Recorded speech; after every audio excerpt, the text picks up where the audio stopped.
Bonjour, c'est Capucine, le docteur H. Bienvenue dans cette vidéo. On va vous parler de la perte des cheveux et de l'alopécie. Donc c'est quand vous avez des pertes de cheveux, vous passez la main dans les cheveux et vous ramassez des poignées dans la main. Et on va voir un petit peu toutes les causes de cette perte de cheveux et comment vous allez pouvoir être pris en charge et quelles sont les choses auxquelles vous allez devoir faire attention. Dans cette vidéo, on n'abordera pas les maladies propres du cuir chevelu, on va aborder des choses plus générales. Si ça vous intéresse d'avoir ces maladies vraiment spécifiques du cuir chevelu, dites-le nous dans les commentaires et dans ce cas-là, on vous fera une vidéo vraiment sur ces maladies du cuir chevelu un peu plus spécifiques. Et là, c'est des choses plus générales.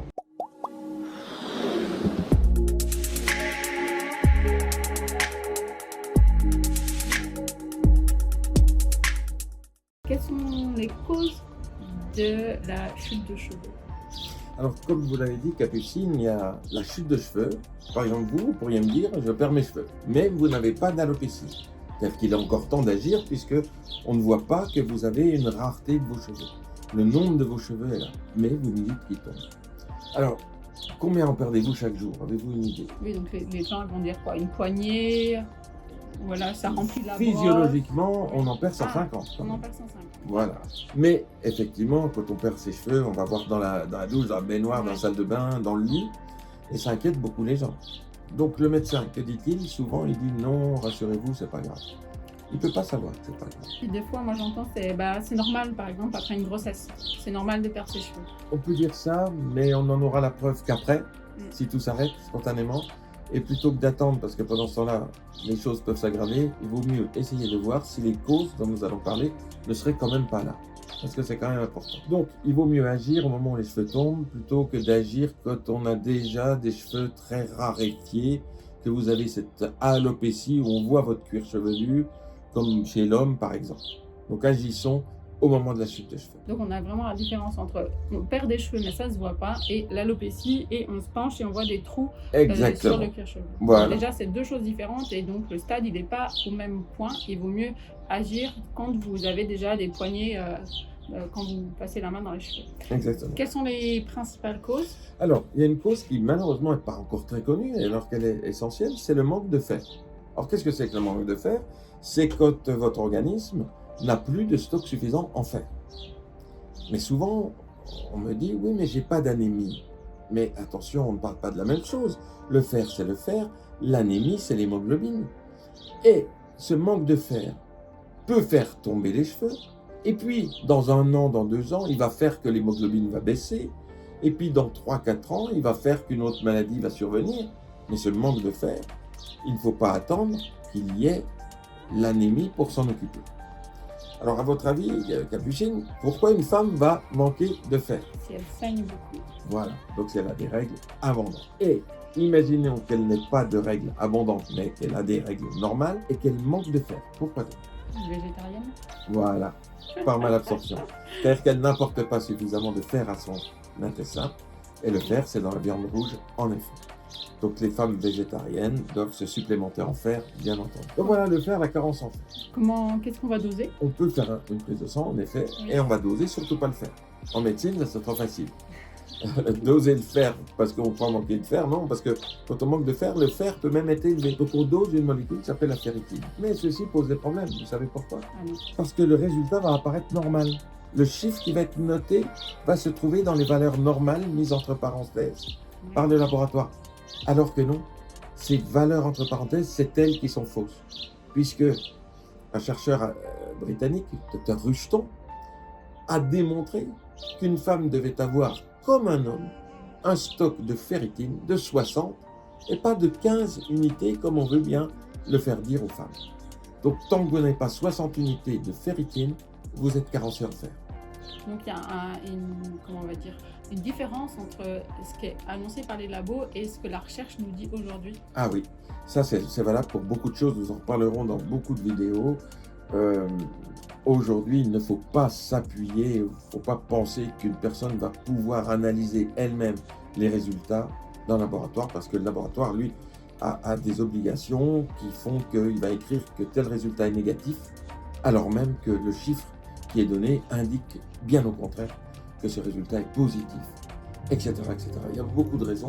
Et les valeurs dites normales pour des nutriments comme le fer, la vitamine B12, la vitamine B9, c'est des choses qu'on apprend tous les jours.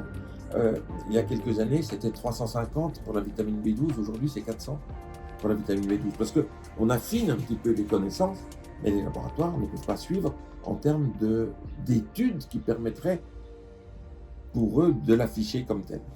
Si vous êtes professionnel avec toutes ces informations, ça vous intéresse, vous pouvez vous abonner. Juste en dessous, on va vous réserver des choses pour les professionnels, pour vous apporter toutes ces connaissances et ces mises à jour pour pouvoir justement avoir les bons dosages ou les bons diagnostics. Qu'est-ce qu'on va avoir d'autre dans la perte de cheveux, dans les causes? Alors, dans les autres causes, on a le problème hormonal. Les chutes de cheveux, c'est le problème des hommes, vous le savez, et c'est dû aux hormones masculines, bien évidemment. Les hormones masculines, ça fait pousser les poils et ça fait tomber les cheveux. Donc le mécanisme, il est inverse. Donc quand on va guérir la chute de cheveux, on va régresser les poils, pas le contraire, on ne va pas faire pousser les poils. Donc mesdames, ne vous inquiétez pas, si on arrête la chute de cheveux, vos poils ne vont pas pousser, bien au contraire, ils vont même régresser. Donc, les causes hormonales. Alors, c'est soit des ovaires qui fabriquent trop d'hormones mâles en journée, comme ça, des petits pics. Et là, il y a des questions sur les règles qu'on pourra aborder qui le disent. Soit c'est certaines pilules, soit c'est le stérilet. Certains stérilets qui délivrent des hormones mâles. Stérilet hormonal. Hormonal. Qu'est-ce que vous en pensez? Moi, ça me fait plaisir. Hein. Personnellement, j'ai jamais pris la pilule. Et je n'ai pas 50 enfants, tout va bien. C'est vrai que quand on voit aujourd'hui la recherche sur la pilule et les effets secondaires, je suis assez effarée, et je pense qu'aujourd'hui, il y a d'autres solutions qui existent et qui sont efficaces. On en avait déjà parlé, et si ça vous intéresse, on fera faire une vidéo sur ce sujet.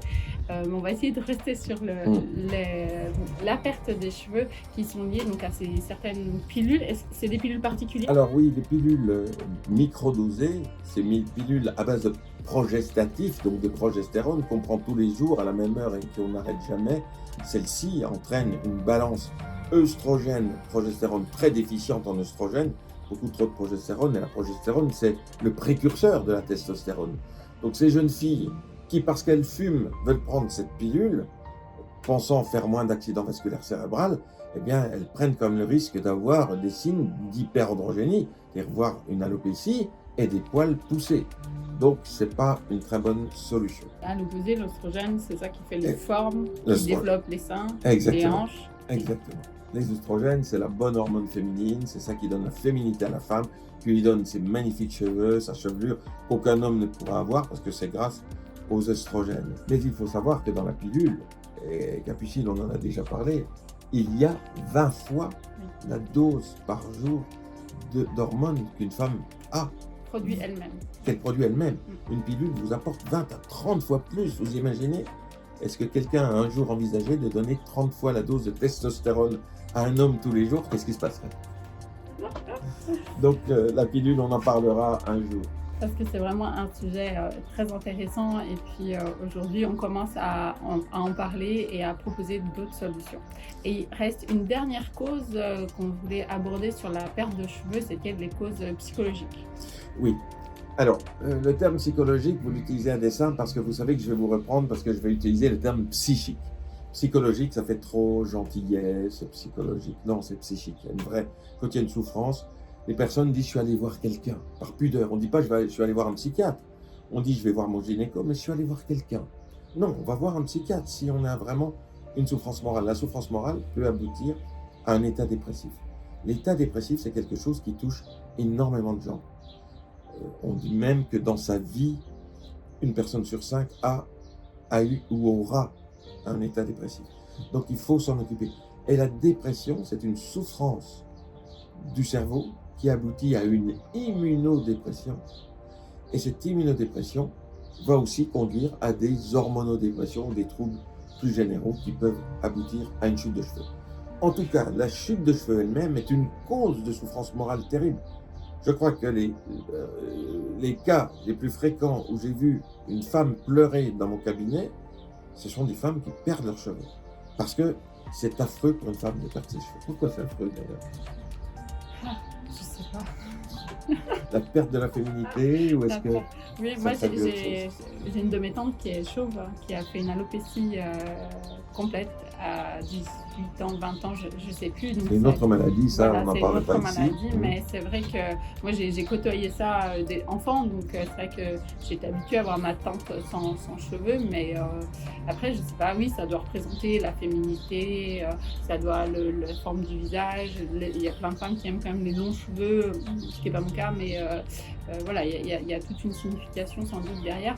Mais je rebondis sur ce que vous disiez sur dans votre livre, vous parliez de cette dépression qui est finalement une souffrance des cellules du cerveau. Et moi, j'avais jamais imaginé ça comme ça et j'ai trouvé ça super parce qu'on a vraiment une mauvaise image de la dépression, Oui. et on va jamais dire qu'on a fait une dépression parce que on va être vite catégorisé comme fou ou quelque chose comme ça, ou elle va, voilà. Et j'ai trouvé que ça réhabilitait cette maladie et que il y a de nombreuses personnes qui vont faire des dépressions dans leur vie et qui vont en sortir en fait. Exactement, Voilà. on en sort avec le sourire et surtout l'organisme va aller mieux. Vous parlez du livre Avez-vous un bon médecin? On en parlera, c'est aux éditions Fayard.